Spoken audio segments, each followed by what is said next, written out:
on? Hi, my name is Courtney Terry from McMinnville Public Library, and we're here for a Library After Dark, which is a special event we have after hours. Hi, I'm Therese Oneil. I'm at the McMinnville Library, and I wrote a book about old-time vaginas and the people who owned them. It's funny. It has pictures. And it's very clean, considering.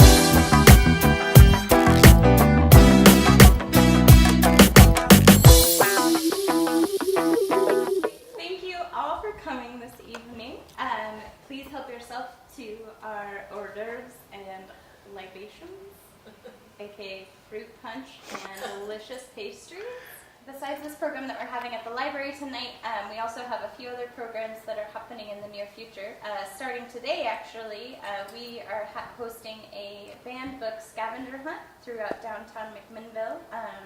You can pick up a postcard for the scavenger hunt either here or at 3rd Street Books, and the idea is that we have hidden pictures and titles of certain banned books throughout the downtown area, and it is your job to go and find them, find out what books they were, why they were banned, and you could win a raffle prize if you complete the scavenger hunt. That starts tonight and then runs through September 29th, which is just in time for a banned book week. And then just our next Library After Dark program will be about a month from now on Friday the 13th. We have Christopher Liebrecht. He's a master storyteller, and he will be here doing a special Friday the 13th dramatic telling of some Edgar Allan Poe, A Telltale Heart, and then other scary stories from around the world. So that'll be our next Library After Dark program that's happening here Friday the 13th, I believe at 6 o'clock, which is, it'll get dark soon then. Without further ado, I will turn it over. Please, we do have books for sale, courtesy of 3rd Street Books, so if you would like to purchase one, just come and see me after the presentation. Thank you. You're welcome. Okay, now, hi, my name is Teresa. I wrote this book, Unmentionable, The Victorian Lady's Guide to Sex, Marriage, and Manners. My book takes the conceit that we are time traveling. My narrator, who is way cooler than me, is taking you back in time and walking you through the ins and outs of actual life for women in this century. So now you're married, your wedding night is before you, and this is you. An 83-year-old cloistered nun still knows more than you're supposed to know about a woman's sexuality. So, for instance, take the riddle of the vagina. I love this picture. They set up the female reproductive system as if it were the male reproductive system. And actually, you can see there's a tiny little embarrassed homunculi baby in there, in the womb on the right. Unfortunately, the science of 1841 has no idea how the miracle of life is going on. In layman's terms, a lady takes the fecundating secretions that is conveyed out of a man into her tube with peculiar powers. And then, the fearsome excretion, then, we're not quite sure. There's some theories. The man's secretion turns into a baby, and I imagine if God wanted us to know the particulars, he wouldn't have buried the whole nasty business so deep in her belly, would he? So, that is why this was a theory they had, another theory. There's the tiny human all bunched up, and he lives inside the head of the sperm, and he just needs a warm place to grow. So, science, hey? So that's why 19th century parents tell their children that babies happen when an angel's laughter falls into a cabbage patch, and Papa buys it from the grocer. It really looks like she went there with her dad, though, so that's just threw me for a loop. And the babies in the cabbage patch were already pretty loopy. So awesome. They tell them that because the truth as they understand it isn't much clearer, except that it has penises in it, and nobody wants to hear about that. So. Biology doesn't matter. Forget it. George W. Hudson's 1883's Marriage Guide for Young Men actually offers one of the more thoughtful reasons, aside from physical pain, that a bride could dread this moment. Psychologically, she is giving up the last bit of power that kept her on an equal footing with her man. An extreme example of this I thought of was actually Queen Victoria. She's the most powerful woman in the world, but you can absolutely guarantee yourself she was not dominant in the bedroom. And she was in it for the long. She was in it to win it. She bore a kid about every 2 years her husband lived, and they all lived too, which was incredible because she wasn't made to be sturdy, and also they were first cousins. But she really truly loved him. Anyway, this is how he put it. It will be quite a shock to her feminine modesty when she, a pure-minded maiden, shall be called upon to lie down in the same bed with a man. It will seem repulsive at first, because she will feel that lying down robs her of her feminine prerogative and puts her person in the power of another. But as Mr. James, who is not a man to mince words, eloquently puts it, so basically he mostly just wants sex, dear. Buzzkill. So, laying the groundwork for a lifetime of suffering. This, if you can read the small print, I found this. It's from The Taming of the Shrew. I don't know if you know that play by Shakespeare. Some humor does not age as well as other humor. And that's called, I think, The Family Bedstead. And it says what? Love, honor, and obey. Actually, the counseling of the time was, don't do it this way, because women hold grudges. No, we're good. She talked it over with her mother, and we both agreed chloroform was the best way to tackle the problem. I'm sorry, I'm horrible. But that was the impression they were giving that really would be the best way to go, and I saw that picture, and, I'm horrible. So, most experts were in agreement. Don't rape your wife. Timely and prudent advice will maintain the purity of your bride's mind. No naughty pictures, no lascivious stories that will engorge her delicacy before you get a chance to, while making sure she doesn't enter the marital chamber with the mentality of a frightened child. And to many experts of the time, which was any man who owned a printing press, or had access to one, a mother's common refusal to do this was a near criminal act. Because even today, when every deodorant commercial and chewing gum package is somehow saturated in sexuality, it is difficult for many mothers and daughters to discuss personal subjects. But asking a Victorian woman to violate a lifetime of shushed modesty and pollute her most innocent creation with the news that things are about to get real, well, it must have been excruciating. Who among us wants to be part of a conversation that starts, "Remember, sweetheart, when we took Flossie to mate with the Gunderson's bull? And you thought he was killing her? Well, aren't you in for a surprise?" Yeah. So aside from foreknowledge, foreplay, and what other measures can be taken to ensure a pleasant wedding night experience? Now, this is important. Don't let him try to crunch you up into any weird, unnatural positions. James Ashton doesn't want to see that peculiar tube of yours curving in the wrong directions. And then I got real helpful, and I got the Kama Sutra. And I no, that one's no, I can't tell what that one is, so maybe. That one's physically impossible, so forget about it. And there you go. Oh, she's gone, thank God. Not that you can really tell. I'm lying to myself. There, that's okay. I have proof. He says this: many women have been seriously injured and rendered miserable for life by the beastliness of their husbands in this respect. Unnatural positions will cause derangements and bearing down of the womb. These are the positions that will make your womb fall out, apparently. All other positions are unnatural and unhealthy. I could illustrate this fact by several cases in point, but the details are too disgusting. So having the woman's legs firmly locked downward seems as if it would already make a fairly tricky act nearly impossible, but you, my virgin flower, are not to know that. Dr. Ashton hints at some of the disgusting positions aforementioned.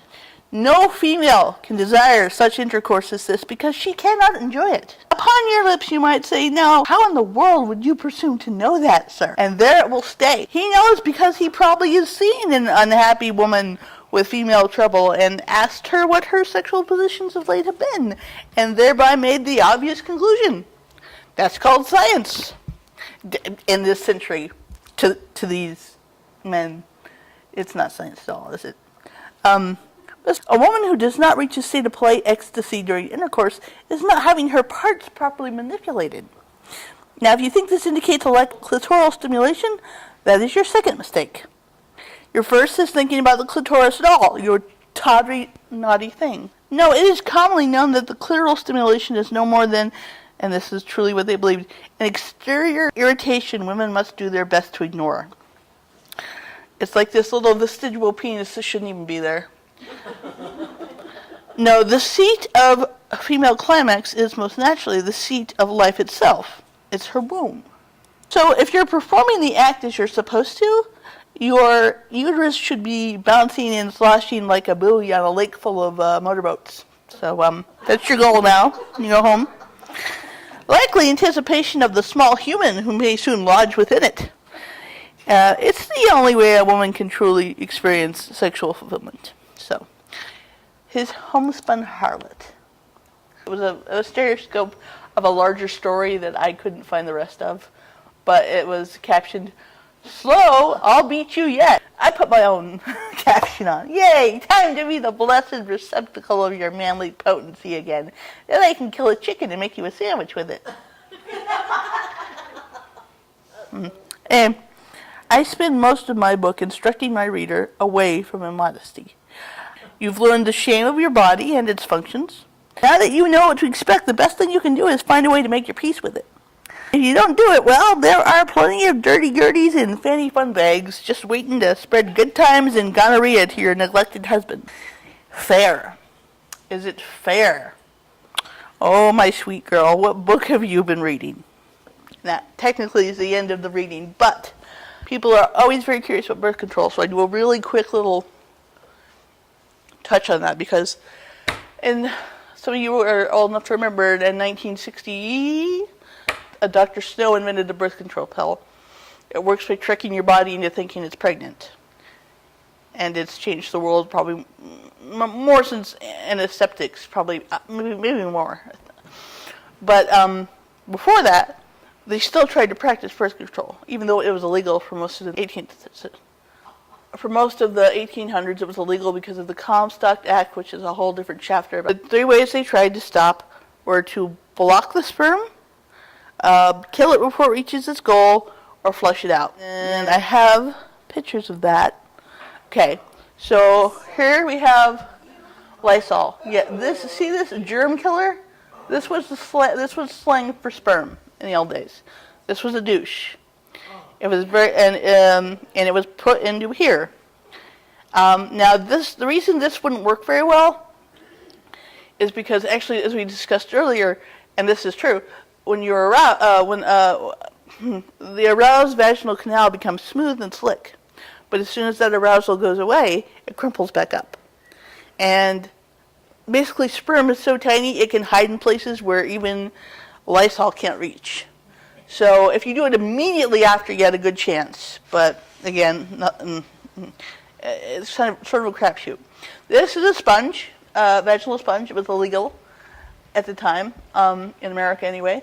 And you can see it was inserted much like a tampon. It was distributed by, I don't think Sanger's birth control clinic, but her predecessor in England. And they would soak it in whatever they thought, again, Lysol or whatever other spermicide they hoped. And they would maybe vinegar or like paprika, coffee, they knew they wanted to shock it, like something strong, but they didn't know what.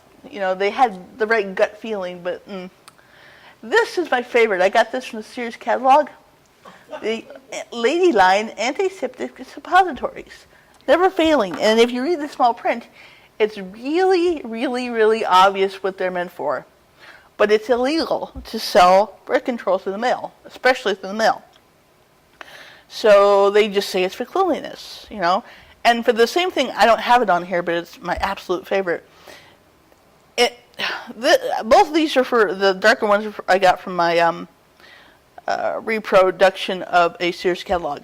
They are verbose, as you can see, because they were their only advertising. So everything is described, the best quality rubber from India, and all the beautiful language and art comes from Rome. And in the middle of all this stuff, there's lady sponges for their faces. And there's like 6 different types of sea sponge. And they're just hidden right in the middle. And it's one single line. It says, fine grain ladies cup-shaped sponge. And that's all they say. And they move on. And I found that one day. I'm like, cup-shaped sponge. I mean, I'd done enough research on menstruation at that point. It's like the sponges weren't that big for menstruation. What would they need, a cup-shaped sponge? Like, I found birth control! I found a hidden birth control! Nobody cared, but I was so excited. I found a hidden birth control! Sears rebelled! Sorry. Oh yeah, isn't that great? Yeah, Lysol was a douche. It was spermicide. This is called a pessiary. Margaret Sanger got thrown into prison by having a box of these shipped from Japan. They have legitimate medical use. They're basically a thumbtack to pin parts of you that have fallen out back in. Uterine prolapse was a really big thing back then because without birth control you have 12 babies. Eventually your internal organs are pretty much just going to slip right out of you. A prolapse is a vaginal prolapse. Imagine your reproductive tract. Clear up to your uterus, and then pull it inside out, and let it hang there like a tube sock. That's a prolapse. And those pessiaries would tack them back up. I think they still have versions of them. But they also work as intrauterine devices. They make the body think that they are pregnant. There's something in there, and they don't fertilize. And so they were illegal except to doctors under lots of special laws they had to go through. And that's one of the things Margaret Sanger did to kick off the revolution. That family limitation is what they called it back then, with the intention of avoiding number 3. Number 3 is from England, and it's very carefully worded and obvious. If you're having trouble with your monthlies and you want to restore them, take this pill. Take this horrible pill we're going to send you, and you're going to have a regular period again, no matter what's stopping it. So... and some of them, I've read ones, they say, whatever you do, if you're pregnant, don't take this because it will end the pregnancy. So make sure you don't take it if you are pregnant, which is just... And, if they worked, they were poison. And that's how they got their job done. And they didn't scientifically go in and terminate a pregnancy. They made you so violently ill that you lost your baby. Or pregnancy, however you look at it. And that was bad. And pessiaries and birth control was a lot better. And that is usually what people ask about birth control, and there's my answers. Now, I know more about old-fashioned vaginas than any one person should. So if you have any questions, I would be happy to answer them. Anything about menstruation, crotchless underwear for most of the century, how Scarlet O'Hara went to the bathroom, whatever. I'm your girl. Anyone? You must be slightly curious as something. Crotchless panties in menstruation. They're called drawers because you draw them up and down. That's one of those things that blew my mind. Last summer, I realized they called it a cartwheel because you spun like a cartwheel. And I just, revelation for like 5 minutes just sitting there. I love it when that happens. Cartwheel. That's why they're called drawers. Is there another reason why they're called panties? Yes. It's such an odd thing to be an expert on. Because they are miniature, it's a diminutive of pants. Briefs, as we know them, our grandmothers wore drawers.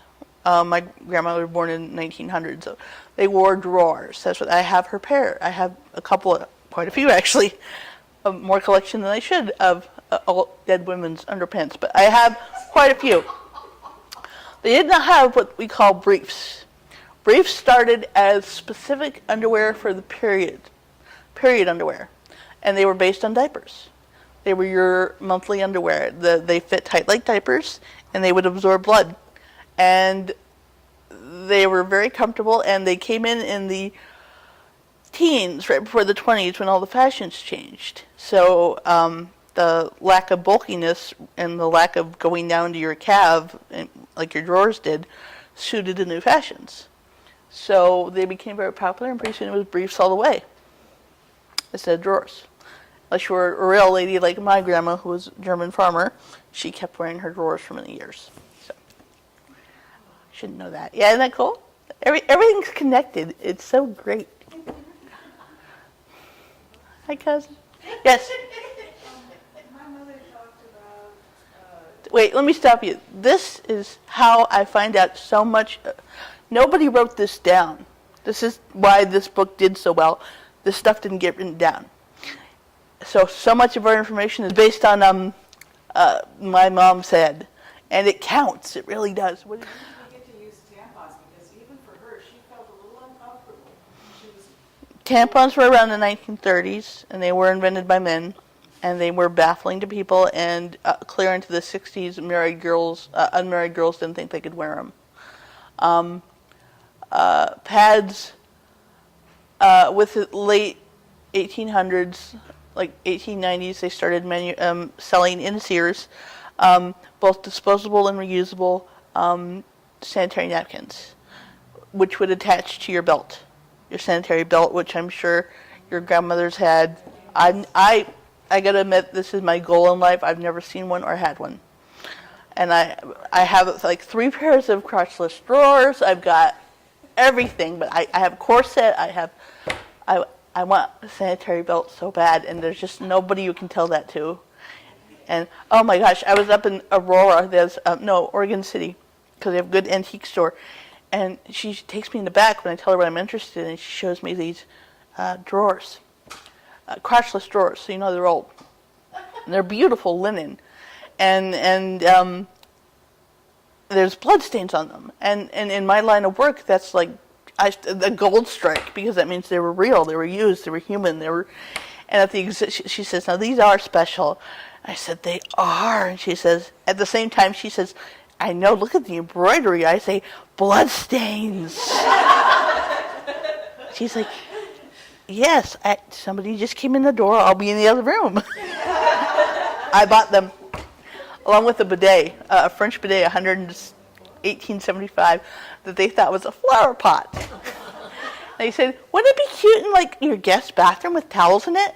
And I'm just like biting my nails, because this thing came from France and then to Oregon, and it's in perfect condition, and it's beautiful, and it answers so many questions about feminine hygiene that we have.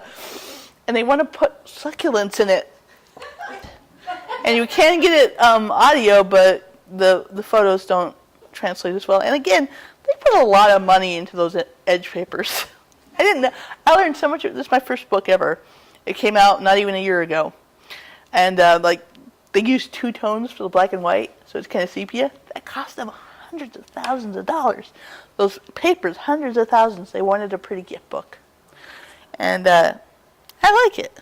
I think it came out nicely. And I just sold the proposal for the sequel/companion. I have not written it at all, except for that one chapter. I should be doing that right now, in fact. But it's due March 1st, which means it'll be out again next October. And it is called Ungovernable. And we apply the same sort of strange rules to child rearing. How to select the best peasant teat for your newborn to suckle. How to, very thin skin, white breast, milky white, with blue lines visible. If you were curious and looking for a peasant teat. How to prevent your son's, what looks like he's going to be homosexual, how to nip that in the bud as soon as you can. How to deal with the disappointment of having girls, period. Just having girls instead of sons, having daughters. I'm looking forward to it. So I should probably write it. But yeah, apparently it's a brand, so they're going to get that one out of me, maybe one more, but eventually, yeah, I got to write about the Oregon Trail or something else, but I'm enjoying this. And I am so grateful you all came. Is there anything else I can help you with? I have a question concerning the pessary. How do you pronounce that, number 4? Pessiary? I say pessiary. So if that was so common, the prolapsed uterus was so common back then, At what point did the hysterectomy become a more common surgery then? And it's major surgery, but how often would they have said, okay, at this point, you're done, or do they say, nope, you got to keep that thing no matter what, you got to have another baby? Exactly. You see, the hysterectomy was to help prevent hysteria. Another one of Dr. Kellogg's brilliant. If you read my book, you know I really hate Dr. Kellogg. He was the Seventh-day Adventist too. Dr. Kellogg his brother did the cereals, and he was starkers. They removed that. The best way to cure a woman who was, and again, hysteria was a woman who was having a bad week with cramps, or a woman who had 4 husbands buried comfortably in the sod beneath her cellar. It was all hysteria. And so the best way to take care of it was just to remove the whole mess. Just snip it right out. So they did that instead of putting it back in. Although I know they still do use pessary, so sometimes I know, it seems like it's already coming out, you shouldn't have any more babies. It's sort of like nature's trying to tell you something. I'm proud of my knowledge on this. I spent way too much time reading this stuff. Because it's so cool, I'm sorry. Isn't it a little bit cool? I mean, Lysol is a spermicide. If they had to use code words because they can't just say it's a spermicide because it was illegal because of the Comstock Act. And the guy Comstock, he wasn't even a preacher or a cop or nothing. He was just a guy who didn't like sex. So he got it practically outlawed. God bless America. Until Singer came. He died in 1915 with his laws still in the book. And she started a small organization in 1916 called Planned Parenthood. So he won the battle, she won the war. Or actually we won the war because we still all have our uteruses inside us. Or if we had them out, it was voluntary. I should stop talking. Can you edit this down so I look really smart? Yeah. Yeah, I appreciate it. Thank you. I will sign books if you want. They are not cheap, but they're gorgeous and make great gifts. And you can also look at Courtney's tattoos as you come. Oh, I have, and this is free. I try to be romantic. I have chocolate Rose City tea, hand tossed and loose, and vanilla scented candles. Your assistant has her time to shine. Yes, everyone. This is my daughter Ellie. Any other kid it would be inappropriate to always bring, but this one's like I said. You should see my shed. I got like 4 antique vibrators and bras just hanging. And she knows it's not dirty, it's just part of history and life. So she is your swag dispenser, and she will monitor that you only take 2 pieces of whatever you want. I think we've got lollipops back there, don't we? Yeah, lollipops. What do we have back there today? We have scented candles, we have tea, we have food and kind of postcards, and we have lollipops behind the postcards. There we go. And I made the postcards, and I'm rather proud of them. The jokes are on the back. And you're not forced to buy any books. Although it'd be super sporting of you too, if I may say so. I'm done. Great. Come talk to me if you want to. Thank you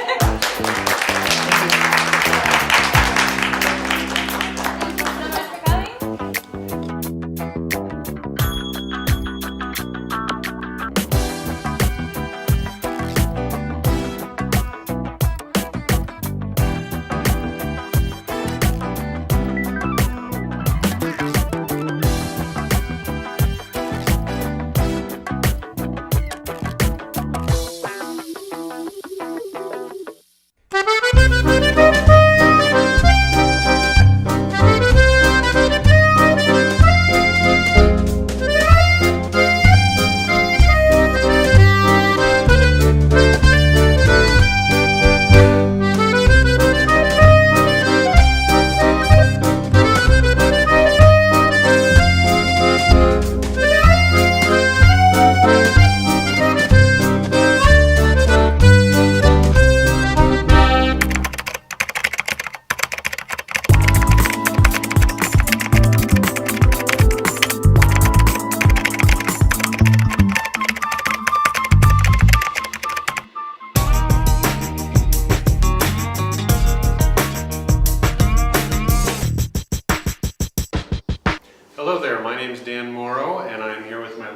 wife Nancy. We are the owners of the gallery at 10 Oaks and partners in the Coleman Wine Bar and Tasting Room at 10 Oaks. This building is the former home of Movie Time Video for all you McMinnville Movie Time fans. It's time to come back in and see what's in the building. We're now running this art gallery. Coming up in October 21st and 22nd is the 7th annual McMinnville Short Film Festival, which we are also part of that event. It is another way of showcasing art in the film form here in the county. We hope you plan on attending. We get films from all over the world. We offer educational opportunities. It's just a lot of fun, and we usually have a keynote speaker. This year's keynote speaker is Janice Williams from Groundswell Productions, and she has done a number of films already, Hollywood productions, local productions, and we're just really honored to have her this year as the keynote speaker. So mark your calendars for October 20th and 21st for the 7th annual McMinnville Short Film Festival. And we will be having events along the way, like the Art of Film, to help promote the festival. So lots of opportunities to learn about the festival. Well, that sounds very exciting. It is very exciting. We hope to see you there.